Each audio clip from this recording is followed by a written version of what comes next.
Now we'll go to the next slide. So what kind of operations happening in the instruction set? हम जो discussion करते हैं, okay? So guys, सबसे पहला operation है arithmetic and logical, and you guys know what kind of those. This is the add instruction, subtract, multiplication, and these kind of operation, okay? Another operation is data transfer. और data transfer कैसा है कि load store, कि हम memory से load करना, memory में store करना है ना, रीड करना है किसी मेमोरी को तो विल डू दी लोड, यदि राइट करना है तो विल गो दी स्टोर, और जब हमें मूव करना है, यदि हमारे पास एक मेमोरी लोकेशन से दूसरे मेमोरी लोकेशन पे हमें डेटा को मूव करने, then will use the move. So this kind of operation is our data transfer operation. You have to load the data from the memory. Okay, Load take the means data from the memory we are taking the data in the processor. Like in the previous slide you told about the memory operations. Yes. Okay. Like you are reading the operands. Okay. So reading means load. Okay. And writing means a store. Okay. Means when you have done your calculation in the processor, then you want to store result. Where you will write the result? In the memory only. Memory only. Right? So then you have to do the store operation. Okay. Like that. Okay. So then third operation is, guys, okay, so third operation you are going to do the control, right? Control instruction में आता है branch, then jump, then procedure, these kind of things. Okay, so then we are going to do the floating point instruction also, and floating point add, floating point subtract, these kind of things.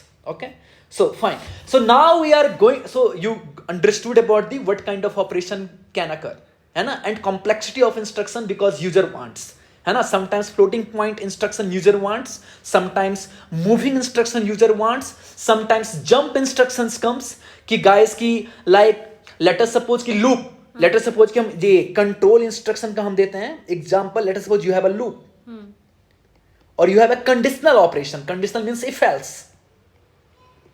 So if operation is satisfied, then jump into this or jump into that.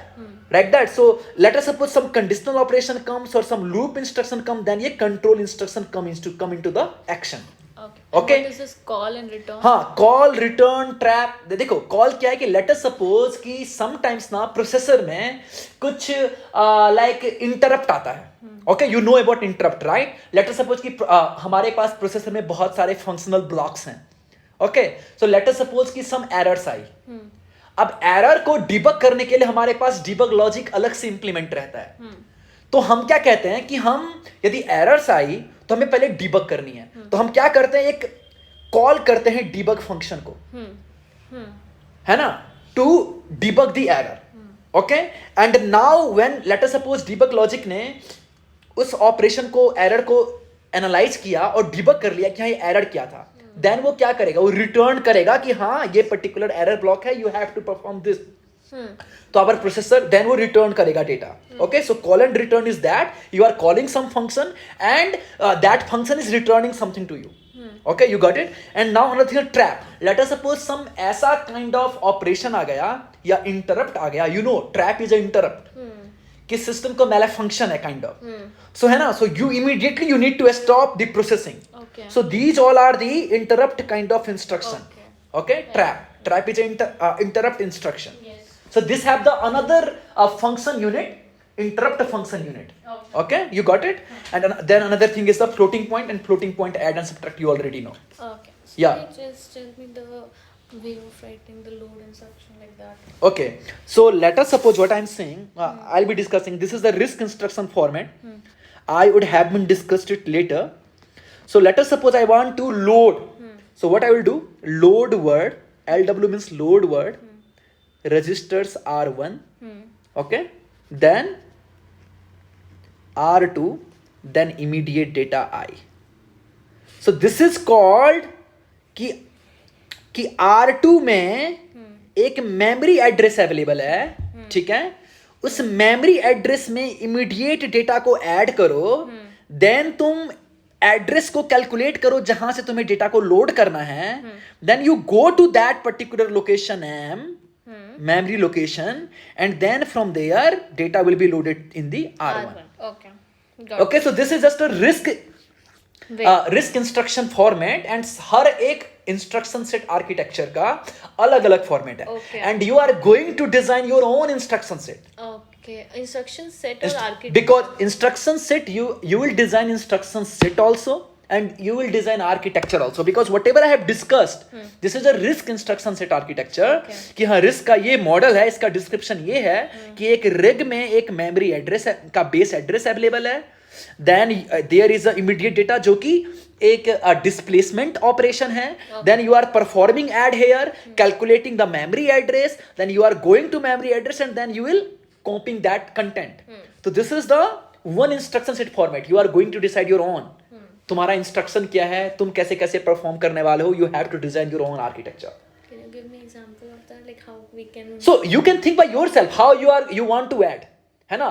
Let us suppose you don't have memory, you have only rig, you have another kind of registers. एक है special block जो कि हमारे पास R1 to R5 हमारे processor जुड़ा हुआ है, and R6 to R10 किसी अदर पर जुड़ा हुआ है, but you want to load R6 to R10 वाला data. So you have to perform here your instruction कि हम वो डेटा कैसे पॉइंट करेगा उस पर्टिकुलर मशीन के रजिस्टर्स को.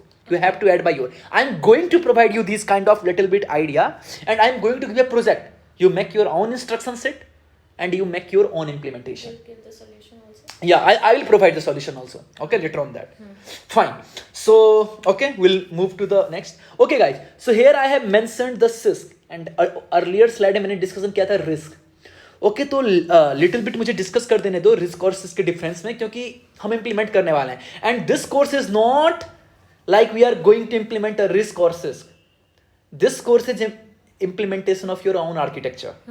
Okay? Yeah. जैसे हम हर कोर्स में कहीं ना कहीं कोई लोग रिस्क इंप्लीमेंट करवाते हैं, कोई सिस्क, बट हम यहाँ पर किसी एग्जिस्टिंग आर्क को नहीं इंप्लीमेंट करने वाले हैं. हम खुद से इंप्लीमेंट करेंगे अपना आर्किटेक्चर, एंड तुम अपना नाम दे दो उस आर्किटेक्चर को. Okay fine.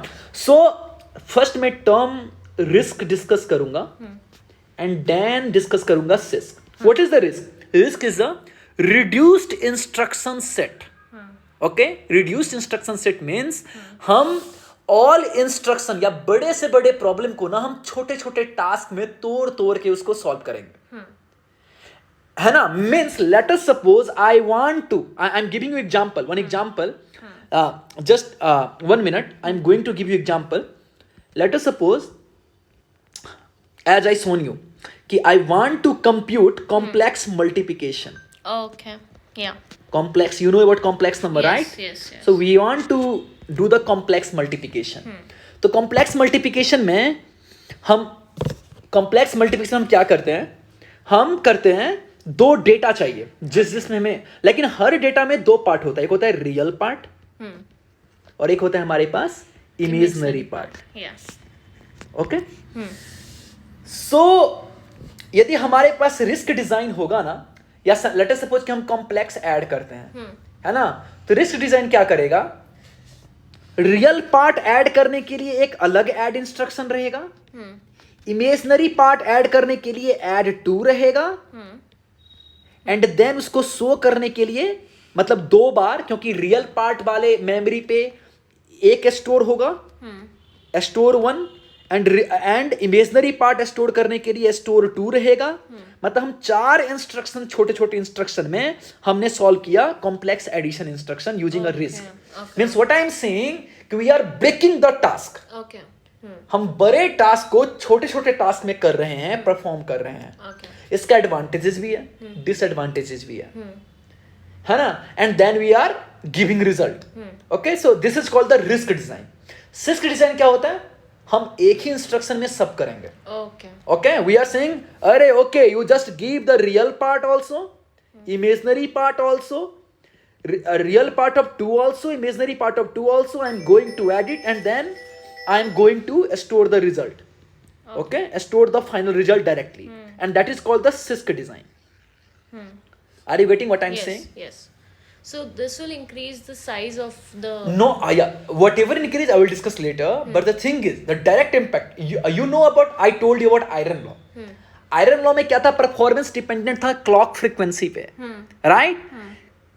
Instruction per code into CPI, clock per instruction, into cycle, time per cycle. Okay, this was the iron law. यही था ना कि हमारे पास क्या था? Instruction of program into number of clock per instruction into time per clock. Correct. यही था. अब मान लो यदि तुम छोटे छोटा काम कर रहे हो, ये तुम छोटा छोटा काम कर रहे हो, तो छोटा छोटा काम करते जो क्लॉक पीरियड है ना तुम्हें कम चाहिए, करेक्ट. है ना. पर तुम बहुत बड़ा काम कर रहे हो, तो उतना काम करने के लिए तुम्हारे पास क्लॉक पीरियड भी ज्यादा चाहिए. Clock period should increase. है ना. तो टाइम पर clock will increase in CISC design, पर in RISC let us suppose you want to optimise your clock period in your processor. तुम अपने प्रोसेसर को फास्ट करना चाह रहे हो, साइकिल फ्रीक्वेंसी फास्ट करना चाह रहे हो, देन तुम्हें टाइम पीरियड रिड्यूस करना पड़ेगा. एंड वो कौन करेगा जब तुम टास्क लोड कम दोगे. यू ओके, तुम सीपीआई इंक्रीज हो रही है, तुम सीपीआई को रिड्यूस करने के लिए अदर पैरेलल कंप्यूटिंग यूज करो, जो कि सीपीआई को रिड्यूस करेगा, आईपीसी को बढ़ाएगा. करेक्ट. लेकिन टाइम पर क्लॉक रिड्यूस हो रही है, एक फैक्टर तुम कंट्रोल कर रहे हो परफॉर्मेंस बढ़ाने के लिए, because you, this is different, है ना. तो रिस्क डिजाइन क्या करेगा, ये टाइम पर क्लॉक को रिड्यूस कर देता है. सीपीआई ऑप्टिमाइज करने के लिए हम डिस्कस करेंगे कैसे हम सीपीआई ऑप्टिमाइज करेंगे यूजिंग पैरेलल कंप्यूटेशन और एनी अदर थिंग. हमारे पास सॉफ्टवेयर के पास कंट्रोल है, हार्डवेयर के पास कंट्रोल है, एंड बोथ हैव कंट्रोल है, right. So this RISC design is going to provide me that much flexibility. But CISC में फ्लेक्सिबिलिटी नहीं मिलने वाली है, क्योंकि we are saying you do this amount of task in one clock. so this will matlab for speed, like we will always choose risk, right? Like why we go but definitely, but that's why Intel का जो x86 processor है वो CISC based है. Okay, but right now क्योंकि वो अपनी clock frequency अपने node के अकॉर्डिंग चेंज नहीं कर पा रहा है, because node is reducing means clock frequency is faster, time period of clock is lesser. तो CISC architecture is that much not compatible, है ना. तो उनको रिड्यूस करना है. तो अब क्या कर रहे हैं, अब वो आर्क भी चेंज नहीं कर सकता क्योंकि x86 का आर्क प्री डिफाइंड है, lots of user are using. तो यदि अब अपग्रेड इतने यूजर को नहीं कर सकते, हिज लॉस. तो वो ना अब CISC के बाद एक अलग सा कंपाइलर लगा रहे हैं जो कि वो रिस्क काइंड ऑफ इंस्ट्रक्शन को फैला दे, ब्रेक करे internally. Externally this is CISC instruction, but internally now Intel is also operating a risk kind of execution. Nice. So that's why now Intel came into action. But Intel वो इसलिए problem में था right now due to CISC arc. Okay. So you got it what I am saying? Yes, कि got risk have a lots of flexibility because we have a lots of like control in the increasing the clock frequency and reducing the clock period. And other than that we have the control of, because CPI थी. अब देखो instruction पर programme तो ये तो coder decide करेगा, decide करने वाले हैं क्लॉक पर इंस्ट्रक्शन. यहां पर हम आर्किटेक्चरर जो हैं, जो प्रोसेसर आर्किटेक्चर डिजाइन हम ऑप्टिमाइज कर सकते हैं by implementing hardware and software better way. But this is getting cleared directly in the risk design, and that is a very good idea. Okay, but we are going to jump into the risk design also, but I am again telling you, ना ही हम risk को सोचेंगे ना ही CISC. You are going to design your own processor. Okay. And वो combined होगा risk, CISC or anything you think you design by yourself. And I'm going to give you idea. So I have given you the fresh idea difference between risk and CISC. I'm not going to teach you the book difference कि book में जो ये line difference करता है कि यार risk में ये, CISC में ये. I'm not going to give you that ratta kind of a statement. Okay, I'm going to give you the exact statement what is the getting differentiation between the risk and CISC. Okay. So risk में we are breaking our big task in a smaller task, and in CISC we are loading our processor with a great amount of task for a one particular clock. Okay. So CISC में clock frequency optimize करना very tough, but risk में we can. Okay, this is the difference. So why are we studying the CISC design right But now? because I am here providing you the information कि let us suppose some task will come to you. Okay, and that task you want to implement in the hardware. Okay. So या तो तुम बड़ा operation एक साथ करो या तोड़ के करो, because रिस्क निकला है CISC के ही आइडिया से. First x86 came, then only ARM and RISC all those came. Correct. Because they think कि हाँ ये हम ऑपरेशन को हम छोटे टास्क में करके हम फाइनली हम सॉल्व कर सकते हैं. So first you need to understand the base कि कैसे इंप्लीमेंट होता है हार्डवेयर पे.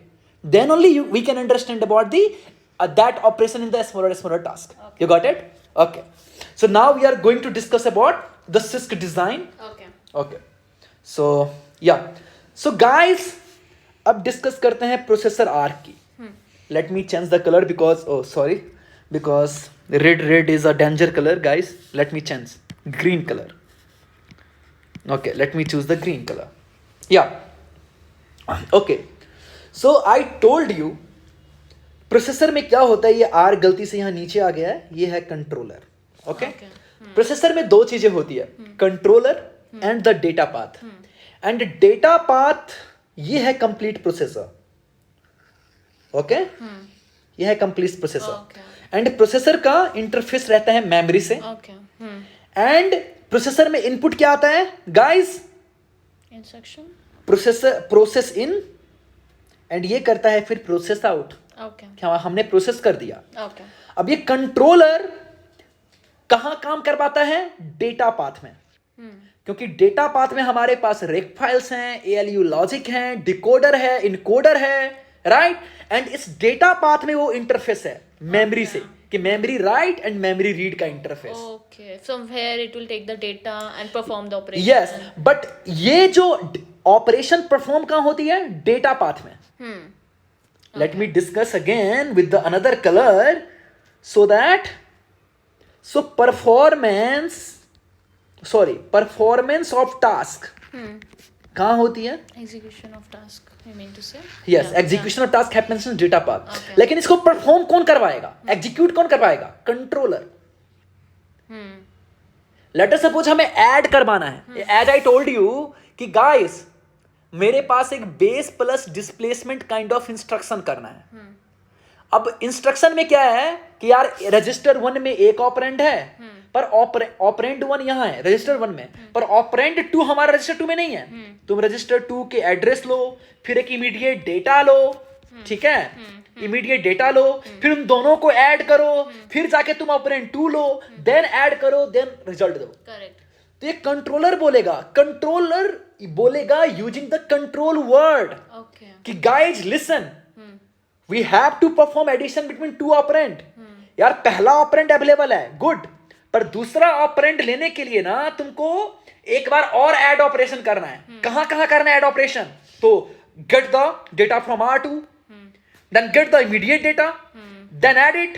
ये कौन करवाएगा? Controller. Controller will keep on sending the control word signal using the help of control word decoder. Are you getting? Control word के पास वो इंफॉर्मेशन है कि हमें क्या करना है. एंड कंट्रोल वर्ड कहां से ले रहा है इंफॉर्मेशन की क्या क्या करना है? वो ले रहा है सीक्वेंसर से, इंस्ट्रक्शन सीक्वेंसर से. तो instruction sequencer, then control word formation and control word decoder, ये कहां बना हुआ है? ये कंट्रोलर में है. So sequencer will tell the sequence. Sequencer will decide the sequence of operation to get performed to execute a complete task. And complete task is base indexed version of data का addition. Got it. तो instruction में तो बस एक add था, but हम कर कितना रहे हैं? 2 ऐड कर रहे हैं. एक ऐड कर रहे हैं to calculate the operand address and get the second operand, and then फिर हम दूसरा ऐड कर रहे हैं टू गेट द रिजल्ट. तो इंस्ट्रक्शन तो था सिर्फ एक ऐड, पर हम कर रहे हैं क्या? 2 ऐड. और वो 2 ऐड कौन करवा रहा है? इन अ सीक्वेंस. ये कंट्रोलर. तो सीक्वेंसर कहां होगा? कंट्रोलर में. कंट्रोल सिग्नल भेजने के लिए कंट्रोल वर्ड कहां होगा? कंट्रोलर में. देन डिकोडर कहां होगा? कंट्रोलर में. So what we are going to design in these two? We are going to design both. Okay. पर फर्स्ट जो फोकस रहेगा हमारे पास कंट्रोलर डिजाइन करने का. Okay. देखो हमें ऑप्टिमाइज हम 2 तरीके से कर सकते हैं. डेटा पाथ ही ऑप्टिमाइज करना पड़ेगा. लेट हमारे बिग हार्डवेयर है, तो हम डेटा पाथ को कितने अच्छे से यूटिलाइज करें, तो हम उसको ऑप्टिमाइज करने के लिए डेटा पाथ ही ऑप्टिमाइज करना पड़ेगा, because we are reading the processor design. So data path and controller both are making together with a processor. So controller हमारे एल्गोरिथम को ऑप्टिमाइज कराएगा कि हम करें कैसे, सीक्वेंस को कैसे ऑप्टिमाइज करें. This we have to think about in the controller. Correct. But यदि हमारे पास हार्डवेयर यूनिट के अंदर लाइक फंक्शनल यूनिट को ऑप्टिमाइज करना है, लेट अस सपोज कभी एक नॉर्मल एएलयू है, अब अभी एआई का जमाना आ रहा है, तो हम एआई बेस्ड एएलयू बनाएंगे, तो वो कहां इंप्लीमेंट होगा? डेटा पाथ में. Getting? So this is the thing. So we have to first work on controller design, then we have to work in the data part design. Correct. And both we are going to design in the future. Oh. You got it right? Yes. These all things. So now guys, we are going to discuss the next slide. Okay, so just please hold on and let me drink some water. Nice. Okay, so fine. Now I am going to discuss about some instruction format. देखो guys, अलग अलग processor के अलग अलग instruction set है, अलग अलग instruction format है, जो कि अभी वाइडली यूज्ड हो रहा है because you know in the mobile industry सब लोग रिस्क बेस्ड प्रोसेसर को फोकस कर रहे हैं. लाइक इधर it is arm means advance risk machine, और RISC-V, right. So these kind of instruction format जो कि यूजुअली इंडस्ट्री में फॉलो हो रहा है, चाहे तुम एप्पल का डिवाइस लो या चाहे तुम गूगल का लो, चाहे तुम कॉलकम का स्नैपड्रैगन लो, हर लोग ना एक आर्म बेस्ड आर्किटेक्चर यूज कर रहे हैं. और आर्म बेस्ड में जो इंस्ट्रक्शंस हैं वो रिस्क इंस्ट्रक्शन ओनली है, रिस्क बेस्ड इंस्ट्रक्शन, इसलिए उसका नाम है फुल फॉर्म है एडवांस रिस्क मशीन. ओके, सो हम एंड MIPS वही आर्म के इंस्ट्रक्शन बेस्ड पार्ट है. सो मैं एक सिंपल रिस्क बेस्ड इंस्ट्रक्शन को डिस्कस करने वाला हूं, फ्यू इंस्ट्रक्शन की वो कैसे डिस्क्राइब्ड है. Okay fine. So guys, so there are three kinds of like instruction format existing. कि let us suppose कि हम इंस्ट्रक्शन ऑपरेशन करने वाले हैं दो ऑपरेंड के बीच में और स्टोर करने वाले हैं एक पर्टिकुलर डेस्टिनेशन पे, राइट. तो ऑपरेंड, हमें दो ऑपरेंड चाहिए. तो एक तो होगा कि R टाइप इंस्ट्रक्शन. उसमें क्या होता है कि हम, sorry guys, just wait, let me okay, so we have a instruction 1 in the one register, operand 1 in the one register, operand 2 in the another register, and then the operation in the starting. Okay, yes. Then where to store destination register also we are defining here, and some bit, unused bit, this is for unused bit. Okay, or we can add some special kind of things later. For this thing this is available, and some functional task, for some functional task we have another bit of like bit length for some perform some functional task also. So in the no, I'm explaining again what I'm saying. See, let me explain again, so that you people will understand. Just wait. So let us suppose, first of all understand कि ये कितने bit का है guys. ये 5, 5, 10, 5, 15, 5, 20, 6, 26, 6, 32, मतलब ये हम 32 bit processor की बात कर रहे हैं. 32 बिट प्रोसेसर का मतलब क्या होता है कि इस प्रोसेसर में 32 बिट का इंस्ट्रक्शन इंपोर्ट होगा. ओके, तो अब इंस्ट्रक्शन में क्या क्या रहता है. सबसे पहला पार्ट होता है operation, Okay. Means op code. Correct. तो हमने 6 बिट दे रखा है यहां पर ऑप कोड के लिए. Op code means operation. Correct.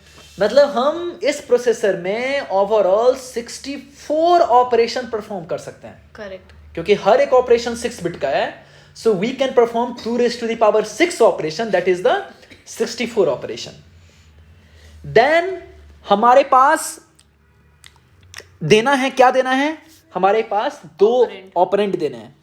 तो ऑपरेंड 1 भी एक रजिस्टर्स में अवेलेबल हैं, और हमने रजिस्टर दिए हैं 5 बिट का, मतलब हमारे पास 32 नंबर ऑफ रजिस्टर्स अवेलेबल है प्रोसेसर में. करेक्ट. तो 32 रजिस्टर में हमारे पास क्या है, 32 रिग है, 5 बिट्स के. ओके, है ना.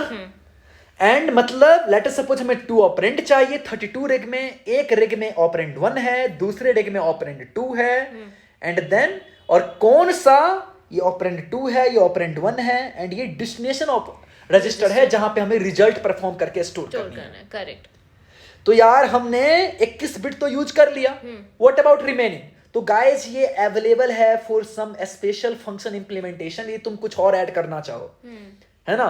लेट अस सपोज कि तुमने कुछ स्पेशल फंक्शनैलिटी ऐड कर रहे हो लेटर ऑन, तो उसके लिए हमारे पास ये स्पेशल बिट है, ये इन जनरल अनयूज्ड रहता है, we don't want to use it. तो हम जो इनकोडर या डिकोडर जो हमारे पास लॉजिक होगा उसके पास अवेलेबल होगा कि यार यदि ये आर टाइप इंस्ट्रक्शन है तो हमें बस ये स्टार्टिंग के ना ये तुम क्या कहते हैं 21 बिट को ही यूज करो एंड रिमेनिंग को अनयूज करो।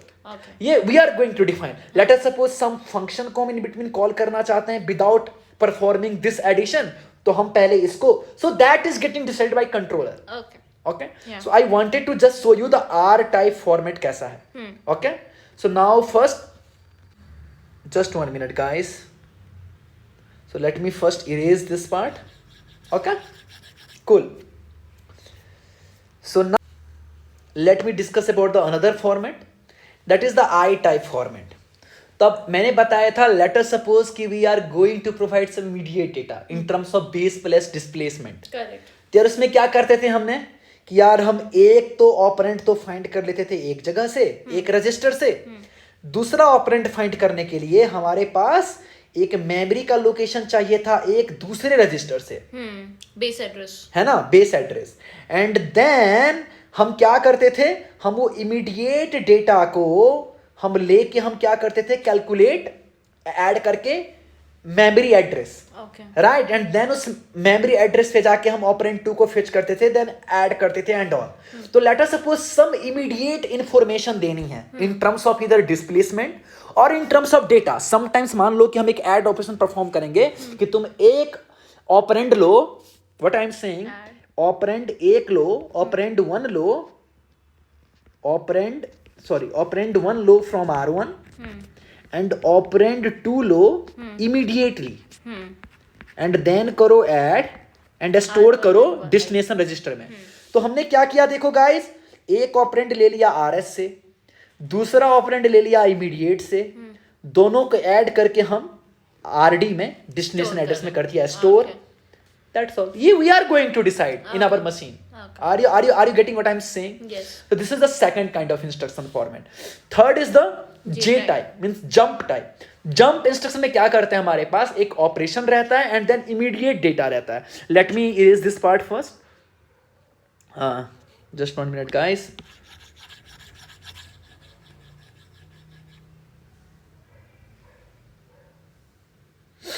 okay, just cool। so let us suppose कि हमारे पास अब एक लूप लगाया या फिर एक इफ एल्स प्रोग्राम आया कि यार let me write here, if x equal to 0 then jump to the do the if x is double equal to 0, ठीक है, then perform this instruction a plus b, okay, else a minus b, ठीक है। Late us suppose ये एक C code आया, मान लो, तो a और b तो हमने पहले डिफाइन कर रखा है, अब ये चेक करेगा एंड ये चेक करके ना या तो इस इंस्ट्रक्शन पे जंप करेगा या तो इस इंस्ट्रक्शन पे जंप करेगा। so you will give the address of this।